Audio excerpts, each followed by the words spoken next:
January 1st, 2025, 8:45 p.m. is the last quarterfinals playoff game. It's the Sugar Bowl going down at the Caesars Superdome, New Orleans, Louisiana.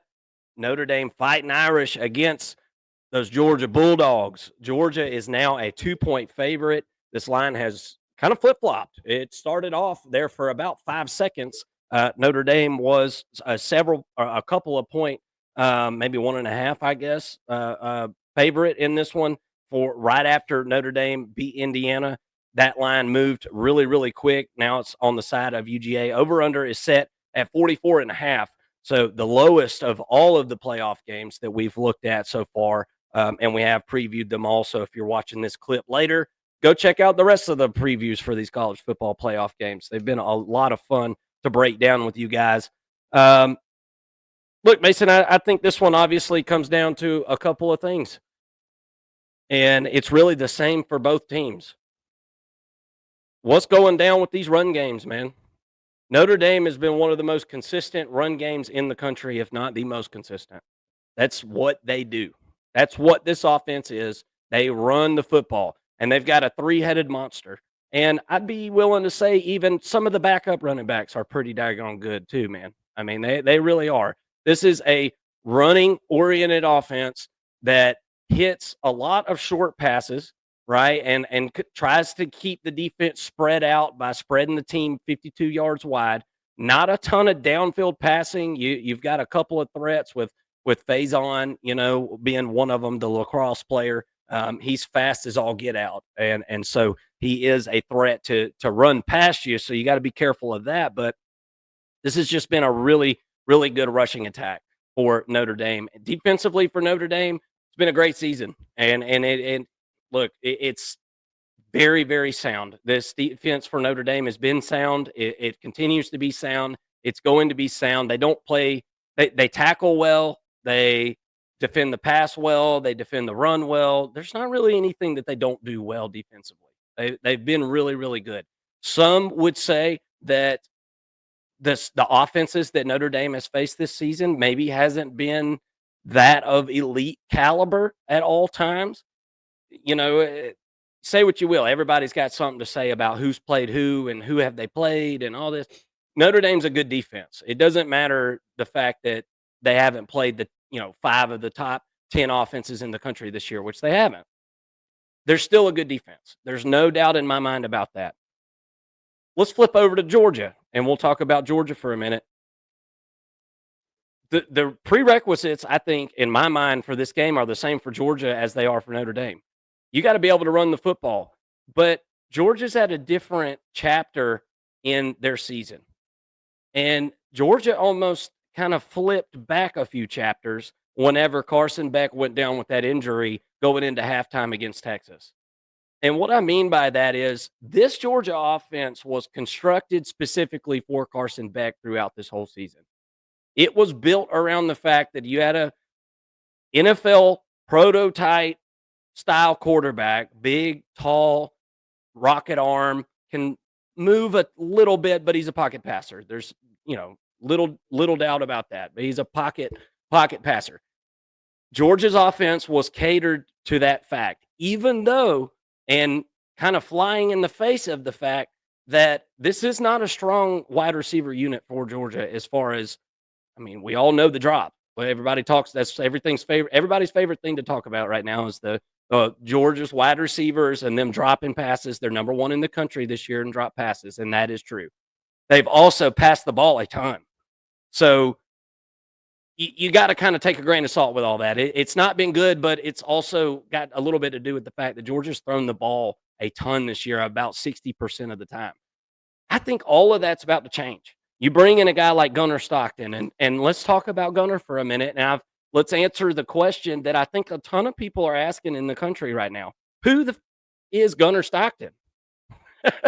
Who is this guy? And I think that that's something that we've got to do our very best to answer. We have a small sample size of his workload. We don't know what this guy is going to look like at this level. And there's nothing that I'm going to be able to tell you or anybody else at ESPN or whatever, wherever Notre Dame fans get their information, nobody's going to be able to tell you anything because this guy just doesn't have a ton of experience to pull from. But Gunner is he's named after his grandpa, who was a World War II plane gunner. I wonder that who names their kid Gunner, right? What a good story! His freaking great grandpa is a World War II plane gunner, and the newspaper wrote a story about him and nicknamed him Gunner Stockton. And therefore, Gunner Stockton, the name is born. This guy is so just drenched in the Georgia football lather. It's not even funny.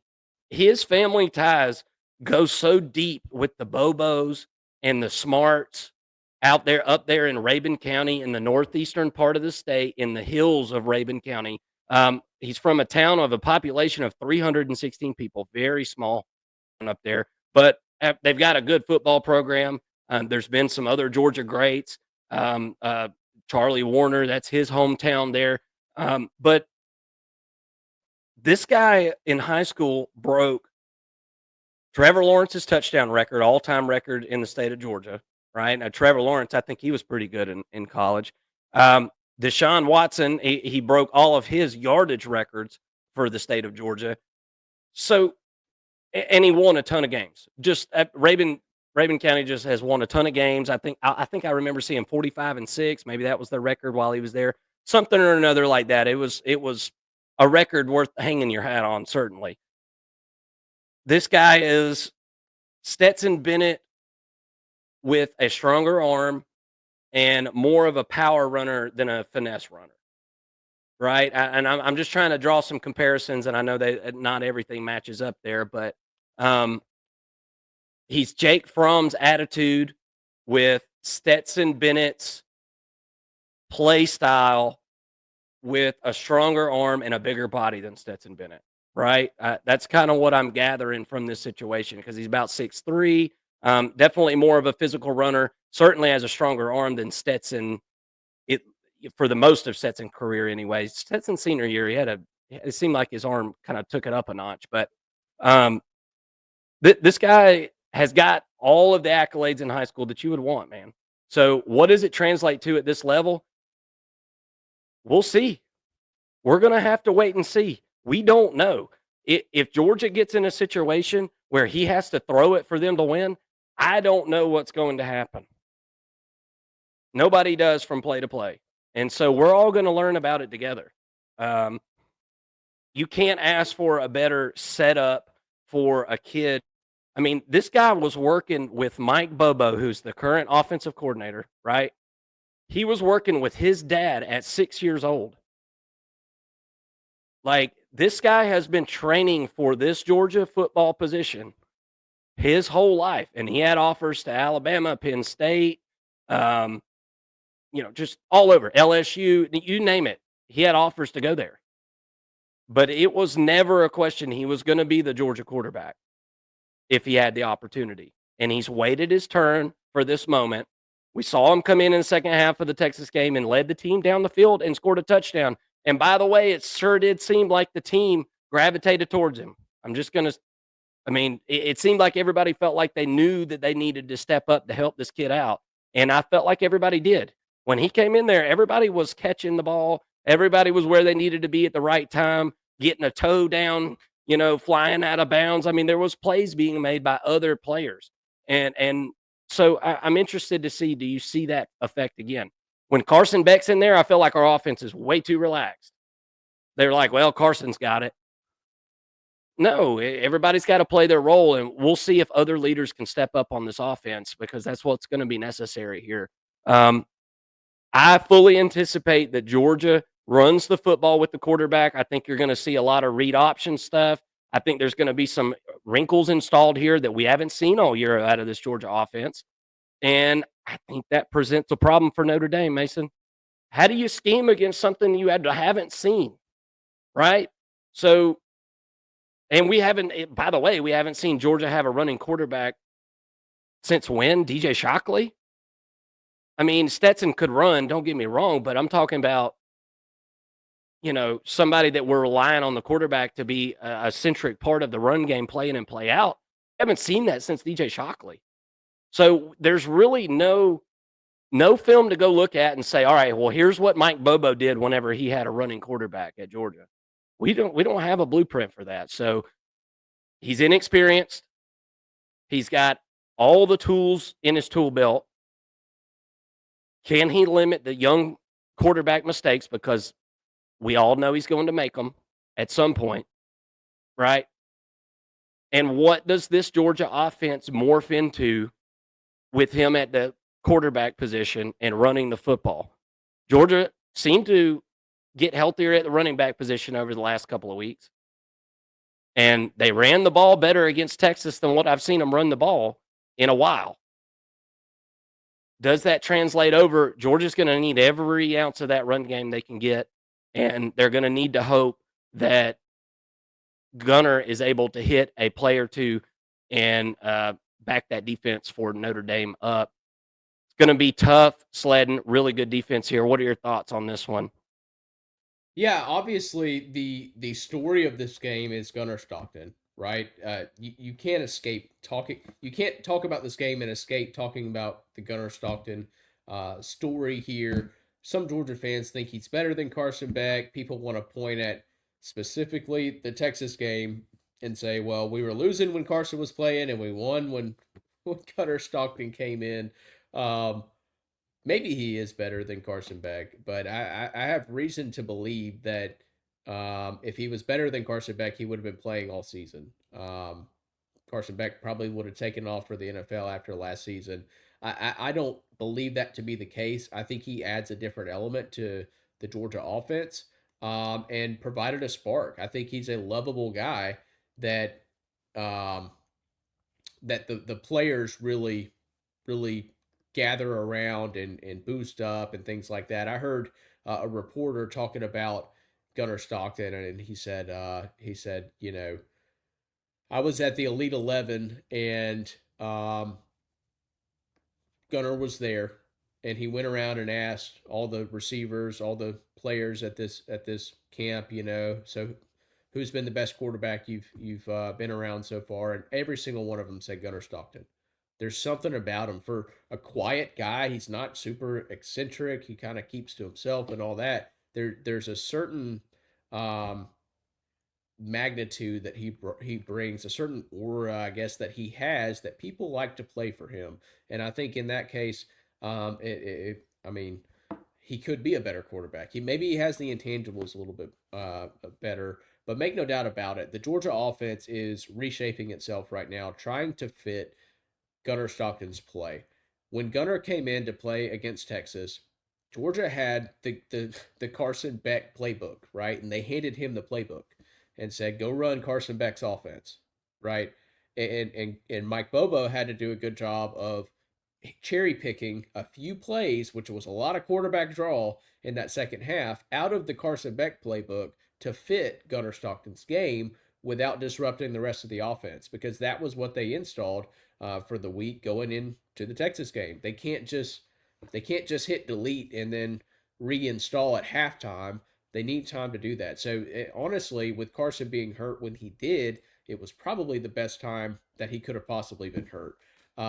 Because you get 3 weeks going into the game, with Gunnar Stockton playing, and now you've got Mike Bobo with 3 weeks to prepare and figure out exactly what he wants to do and add certain wrinkles that fit Gunnar Stockton's game and fit the new offense for Georgia, and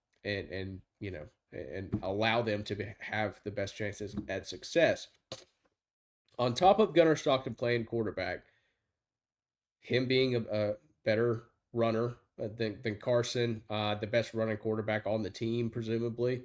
Um, by the way, the guy, you were comparing him to Stetson Bennett. I do think he is similar to Stetson in some ways, but Stetson took a lot of chances. Gunnar does not take a lot of chances. He protects the football, at least based on what he did in high school, which you can throw that out. But the guy his senior year had 70 touchdowns and one interception. like phenomenal. That's a phenomenal stat. That's crazy.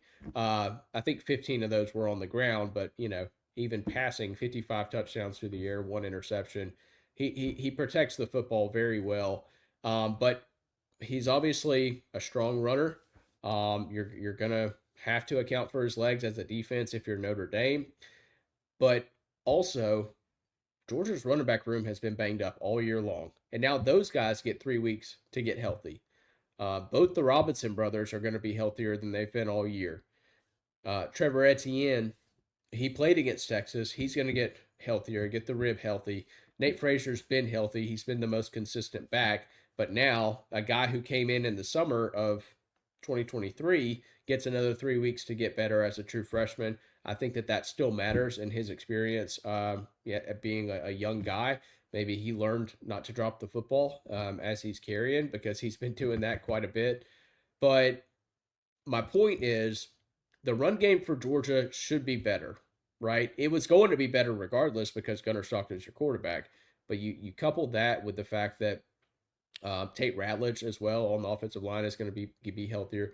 But you're having three of your best four running backs get healthier on top of adding Gunnar Stockton. And I think that Georgia can find some success in the run game. But going up against Notre Dame's defense, right? It's a tall task. Howard Cross, who I think he's playing injured. I saw after the first snap this past weekend against Indiana, Howard Cross was limping. Like, I don't think he's fully healthy, and he is the best player on their defense, I think, without a doubt. The guy can literally play as dominant as Aaron Donald does or did in the NFL on the college level. He is absolutely disruptive. Big Shedding, 99 went out in that last game too against Indiana. I don't know if you saw that. He leg whipped. Kind of he leg whipped somebody else and it hurt his own knee. And Notre Dame fans, you'll know who I'm talking about, the big white guy, number 99. He's a big part of that defensive line as well, and he never came back in the game. So I'm very interested to see with 10 days what you're able to do with that. I mean, knees are bad enough when you're talking about a guy who's basically 300 pounds. I mean, you're putting a lot of pressure on that thing, man. And I don't know. We'll see. It's definitely been a group that's been through some injuries this year, no doubt. yeah, and but this is a really good defense. I think that, Yeah. and Al Golden is a great defensive coordinator. I do think he's one of the best in the country. I think he will have something figured out. Now he's got his work cut out for him because he doesn't know what he's going to get. Right. Yeah. Um, Kirby Smart said in an interview today, he said, "No, offense will be the exact same. Nothing's changed." Bullshit, dude. Come on. I mean, great gamesmanship. Good on him for saying that. But nobody's buying that. We know Georgia's going to run more. What he's trying to do is, you know, make Al Golden try to figure out a way to defend everything that could possibly happen Yeah. without knowing the 30 typical plays that the Georgia offense would call. Right. Um, but you know how to defend against the RPO, right? Teams do it all the time. They work for RPO type offenses. I think Notre Dame is going to be fine in preparation. I don't want to read too much into the fact that they don't know what to expect and all this stuff. It is a factor, but these offenses aren't that different. It's still Mike Bobo running the offense, right? I think that Notre Dame's going to be fine from a preparation standpoint, and then you get into the in-game adjustments and things like that, and that's where I do give Georgia the slight edge. I think Georgia's game plan coming into this is to play very conservative, especially offensively, try to figure out what Notre Dame wants to do, which they've been doing this all season. Georgia's been doing this all season. They did it against Texas in the last game in the SEC championship, but they kind of just play vanilla for a half, and then make adjustments, kind of get you thinking that you figured something out, and then they make adjustments and exploit um, the defense or offense for Texas and or for their opposing teams, and that's how they win these football games. And they could do the same thing against Notre Dame, I think. But make no doubt about it, Georgia is going to be playing to get Gunnar Stockton comfortable, allow him to run the football and protect the football, see what Notre Dame's going to do, and then try to win from there. I didn't even get into Notre Dame's offense, but I'll kind of table that for our prediction coming up in a few days, and we'll talk more about the Notre Dame offense and how they could find success against Georgia's defense that has been run on quite a bit. I mean, Georgia Tech ran for over 250 yards against them in a 8 overtime game, but uh, nonetheless, this is a team that has been bad against the run, and Notre Dame obviously likes to run the football. They are built similar to Georgia's offense, presumably with Gunnar Stockton, in that the quarterback can run. They got two great running backs. Receiving play hasn't been great either, for either team. I think that there are some paths to success for the Notre Dame offense, and we'll kind of get back. We'll get into those opportunities in the next video, I think. Well, and I just want to touch on it for just a second, and we are going to get more in depth on that here as we get closer. But just kind of talking about that, Georgia has given up rushing yards in games where they played some unflattering teams. Every time Georgia has played a game, a big game, a big matchup, that has not been the case. And I can't remember the last time, Mason, that a team ran the ball down Georgia's throat and beat them. I can't really remember. I guess it would have been Alabama, one of those Alabama games in SEC championship over the last 5 years or whatever. But I mean, if you really sit and think about it, when is the last time that somebody ran the ball down Georgia's throat to beat them? Typically, what it takes to beat Georgia typically is a quarterback that can beat you over the top and a NFL wide receiver. Typically. And I don't see either one of those for Notre Dame at this point. So I'm interested to see how. I mean, just as much as you, I'm interested to see how that matchup works out. There's a possibility Notre Dame does come out here and run the ball successfully. I'm not saying that that's not. There's not a chance of that. I mean, Georgia hasn't played Notre Dame's run game every single week, so we don't know what that is going to look like going up against this defense. But just playing the odds, man, and playing from what I've seen from Georgia over the last, half decade or closer to a decade now. It's been since Kirby Smart has been there. That just hasn't happened a whole heck of a lot. So this would be certainly a historic win for Notre Dame if they can figure out a way to run the football here and get it done against the Georgia Bulldogs. The biggest difference, Mason, between a lot of those games that I just referenced versus this game right here is the fact that we don't know if Georgia's offense is going to be able to produce any points. So typically, whenever I'm talking, who's ran the ball and beat Georgia, well, typically Georgia scores 30 points or whatever in these big games. I don't know if Georgia's able to get to 30 points in this one. So if Notre Dame is able to run the football and score 24, can Georgia score 24 with this quarterback, this young guy? I don't know. That's the biggest question to me. So you're right. I mean, could Notre Dame run the ball for, 200 yards in this game? They downright could. Damn right they could. I mean, it's possible.